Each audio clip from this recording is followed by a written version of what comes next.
Well, if we learned anything from the match yesterday between Manchester City and Arsenal, it's the fact that Manchester City are going to win the title this season. Now, I hate to see them win it again, but as a Chelsea fan, I'd rather not see Arsenal win it. So therefore, I guess I have to cheer for Manchester City because no other team is going to compete with them at this stage of this season. Now, the remarkable thing watching this match yesterday was the difference in quality from both teams. Now, currently, Arsenal are on top of the table right now, but they really have two games. They played more than Manchester City, so more likely than not, City will catch up to them and just blow by them, which we've seen City do this time and time again. But the fact of watching this game yesterday, it was two worlds of difference playing here. Manchester City dominated this entire match. Now, I know Arsenal did score a goal late in the game, but still, Manchester City could have scored so many more goals, and I would say Erling Haaland had an off day, even though he had 2 assists and a goal, because he had many opportunities to score inside the box, but just could not find the back net until later in the match. But still, looking at this squad, Pep Guardiola has done a phenomenal job once again to make this team one of the best teams in the entire world. Now, I know we're talking about the Premier League, but even in Champions League, we're seeing the new style with Pep Guardiola, with John Stones moving into that midfield role with Rodri, just be such a unique style, and no team right now has been able to unlock and defeat this type of style. And I know it's been a few matches where it's been really close, but still, they dominate the midfield, and as we all know, Pep Guardiola loves having possession, and again, slowly just beating teams down and eventually having that lethal pass to whether it's Haaland, Jack Grealish, Kevin De Bruyne. Again, any of their players can score, and this makes it very difficult for any team to defend against, because the only thing they can really do is hit them on the counterattack. And even when they hit on the counterattack, their defenders are so smart and intelligent in knowing where they need to be each and every second of the match. It's very difficult to really create any chances against Manchester City. Now, this team itself, we need to talk about how dominant they are. Now, they're not like the old Manchester City where they went and scored or got 100 points in a single season. That's not going to happen this year.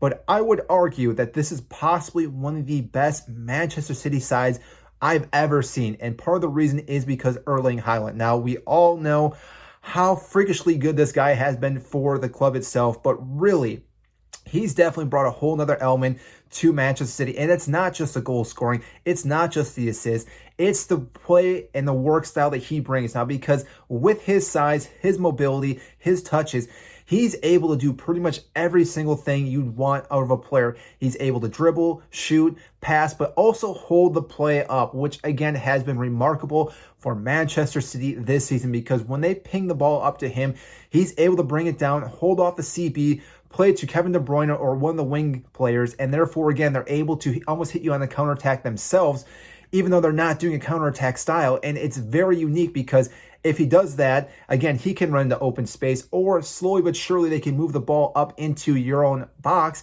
and then hit small little passes inside, where, again, Erling Haaland's positioning is one of the best, and he can find the back net. And because of this, teams are struggling to defend and beat Manchester City. Now, again, I've seen teams obviously beat them this year or even draw with them.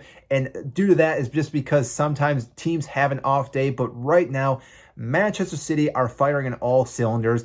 I think they're on a 10-game win streak, if not even more. And therefore, again, this team right now is one of the more dominant sides I've seen in a long time for Manchester City. And obviously, we've watched them win Premier League after Premier League after Premier League and compete with Liverpool. And therefore, again, they are going to win it this year. And I hate to say it, but again, it's just watching this team yesterday, there was really nothing Arsenal could do.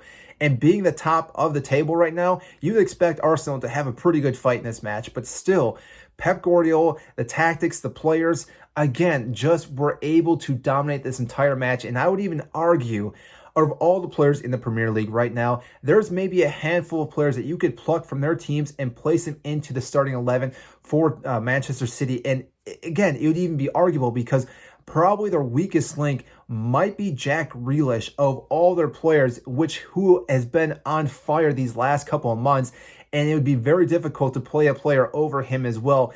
And because of this, they almost have the best 11 in the entire squad, and therefore, again, this makes it so difficult for any team to compete with them. And there's a good possibility that they will win the treble this season. They still have the FA Cup against Manchester United, which Erik ten Hag could definitely get the win over them, because anything can happen in a game. But still, Pep Guardiola, just a serial winner, keeps doing what he needs to do to improve his side. And again, teams are always trying to catch up to Pep Guardiola and Manchester City, which is always difficult. And along with the Champions League, there we go, they are also, again, the heavy favorites. Yes, I know Real Madrid did just win the Champions League last season, but still, this team that they're bringing this year is a whole nother squad. They have the fire, the passion, the drive to, again, go the entire distance. And I have a feeling that this might be the year for Manchester City to win the Champions League, which, again, I'd hate to see it happen. But again, more likely not, it most likely will happen because of Real Madrid and Manchester City. Those two are the heavy favorites compared to AC and Inter Milan. Now, again, anything can win or any team can win on the final, but still, Manchester City are most likely going to be the team that are going to be lifting not only the Premier League title, not only the FA, but also the Champions League. So again, I'm very curious to see how this plays out for Manchester City and Pep Guardiola and his whole style, because again, I think teams are going to start morphing into having maybe their CBs move up into the midfield, which again maybe can help counter Pep Guardiola's style. But really, you have to have the right players,